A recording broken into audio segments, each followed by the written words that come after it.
बघा आता आहे ना, आपण खूप साऱ्या गोष्टी एडिट करून थेट 22 नोव्हेंबर 2008 वर येऊया, कारण खूप साऱ्या गोष्टी म्हणजे त्यांच्या ट्रेनिंगच्या 4 फेजेसमध्ये झालेल्या, कुठे कुठे झाल्या, कोणी कोणी घेतल्या, वर खूप डाटा आहे. म्हणजे तो जर मी बनवत बसलो ना तर त्याच्यावरच 100 व्हिडिओ होतील, इतका डाटा माझ्याकडे अवेलेबल आहे.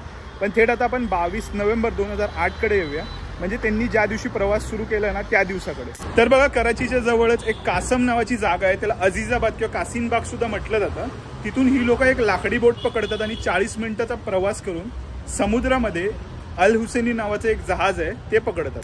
तर बघा, अल हुसेनी बद्दल सांगायचं झालं तर हे बदनामच आहे आणि ह्याचं कामच आहे स्मगलिंग करणं किंवा दहशतवाद पसरवणं. पुढे 22 तारखेचा दिवस ती लोक असंच घालवतात आणि 23 तारखेला त्यांना MV कुबेर दिसते. त्या MV कुबेरच्या लोकांना ना ती लोक इशारा करून सांगतात की आमची मोटर बिघडलेली आहे आणि आम्हाला मदत पाहिजे.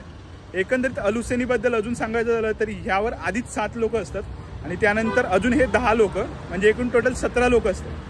त्याच वेळेला MV कुबेरवर जवळपास फक्त 5च लोक असतात. ज्या वेळेला MV कुबेर त्यांच्या जवळ येते त्यावेळेला MV कुबेरला हायजॅक केलं जातं.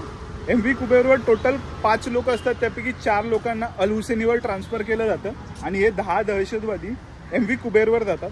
फक्त त्यांच्या कॅप्टनला MV कुबेरवर ठेवलं जातं, ते म्हणजे कॅप्टन अमरसिंग सोलंकीला.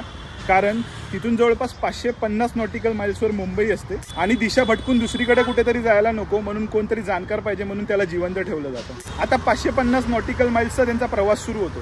बाकीची स्टोरी टू बी कंटिन्यूड. पुढच्या व्हिडिओमध्ये तुम्हाला ना MV कुबेरबद्दलचे एक इंटरेस्टिंग रहस्य कळेल, कारण एक दुसरा अँगल सुद्धा MV कुबेरला. आणि तुम्हाला एक हिंट देऊन ठेवतो, ते म्हणजे हा जो कॅप्टन होता त्या होडीचा, तो म्हणजे अमरसिंग सोलंकी, तो 6 महिन्यापूर्वी पाकिस्तानच्या जेलमध्ये राहून आला होता. आता तुम्ही विचार करा, तुम्हाला काय वाटतं याबद्दल ते कमेंट सेक्शनमध्ये कळवा. तोपर्यंत हर हर महादेव.